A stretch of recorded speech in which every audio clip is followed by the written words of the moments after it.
अभी अभी विगत 10 सालों में लंबे समय से देश आतंकवाद, वामपंथी उग्रवाद और नस्लीय हिंसा की आग में झुलस रहा था।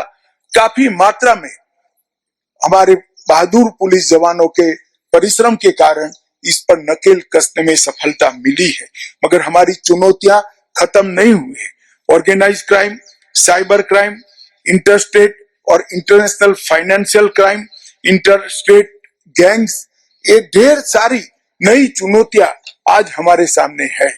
नारकोटिक्स की तस्करी, क्रिप्टो करेंसी से देश के अर्थतंत्र को वीक करना, हवाला कारोबार और इसके साथ साथ नकली नोटों के कारोबार के सामने भी हमने हमारी लड़ाई इतनी ही शिद्दत से जारी रखनी है। आज मुझे विश्वास है कि आप सब यहाँ से जाकर इस लड़ाई को और मजबूत करेंगे, नेतृत्व प्रदान करेंगे और नई दिशा भी देंगे।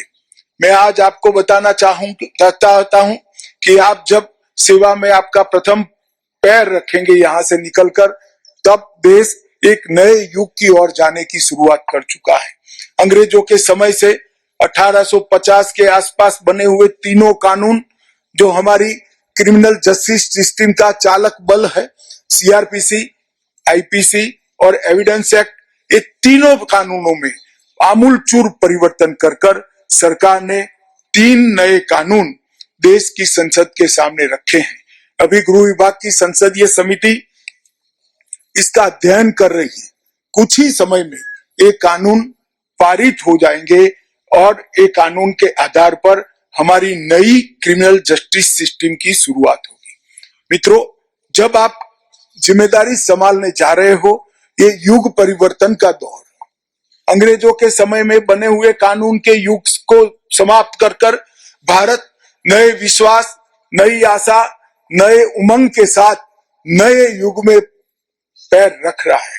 पुराने कानूनों का उद्देश्य शासन को सुरक्षित रखना था, नए कानूनों का उद्देश्य जनता के अधिकारों को सुरक्षित रखना और जनता के अधिकारों को जनता तक पहुंचने में रोकने वाली सभी ताकतों को परास्त करना है।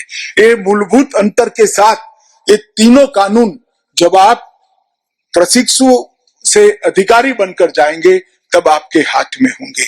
आपको क्रिमिनल जस्टिस सिस्टम के युग परिवर्तन के दौर में नेतृत्व करने का मौका मिला है। मैं मानता हूं आप सबसे भाग्यशाली बैच है जो नए कानूनों के साथ देश की आंतरिक सुरक्षा को संभालने की शुरुआत करेंगे। आप इन कानूनों के क्रियान्वयन में सबसे पहली पंक्ति में शामिल होंगे, क्योंकि कुछ ही समय में आपका पोस्टिंग डिस्ट्रिक्ट के अफसर के रूप में होगा। तो जमीनी स्तर पर इसके इम्प्लीमेंटेशन में आपकी सबसे पहली जिम्मेदारी होगी। आपकी जिम्मेदारी है इन कानूनों को लेटर एंड स्पिरिट में लागू करना, इन कानूनों की स्पिरिट को ढंग से समझकर जनता को उससे सुरक्षित भी करना है और उससे उनके अधिकारों की रक्षा भी करना है। नए प्रावधानों में टेररिज्म की नई व्याख्या की है, ऑर्गेनाइज क्राइम की नई व्याख्या की है, अंतरराज्यीय गिरोह को समाप्त करने के लिए भी कई प्रोविजन किए गए हैं। टेक्नोलॉजी के प्रावधानों को कानूनी जामा पहनाकर आपको सशक्त किया है। पूरी जांच प्रक्रिया को डिजिटाइज किया गया है। इन्वेस्टिगेशन चार्जशीट की टाइमलाइन को फॉलो करना, फॉरेंसिक प्रावधान हेतु उचित व्यवस्था भी करी है और दोष सिद्धि के प्रमाण को बढ़ाने के लिए समयबद्ध योजना भी इस कानूनों में अग्रसर है। जुडिशरी की व्यवस्था में भी ढेर सारे बदलाव इसमें किए गए हैं। तो संक्रमण के इस काल में आप सभी को बड़ी जिम्मेदारी निभानी है और आगे बढ़ना है। मेरे सुझाव है, आप सभी को एक सुझाव है कि रिएक्टिंग और रिस्पॉन्सिंग पुलिसिंग से आगे बढ़कर प्रिवेंटिव, प्रिडिक्टिव और प्रोएक्टिव पुलिसिंग की तरफ हम सब आगे बढ़ें और बदलते परिवेश में अपने आप को हम समय के साथ पुलिस की व्यवस्था को बदलने के लिए भी हम आगे बढ़े। श्री गर्ग ने अपने भाषण में संवेदनशीलता पर बहुत महत्व दिया है।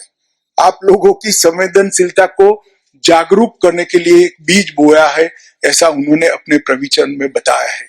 मित्रों, मैं आप सभी से बड़े हृदय से निवेदन करना चाहता हूं कि संवेदनशीलता ही है जो संविधान को मानवीय स्वरूप देती है। संविधान का पुस्तक हमें इस देश को मजबूत करने के में काम नहीं आ सकता।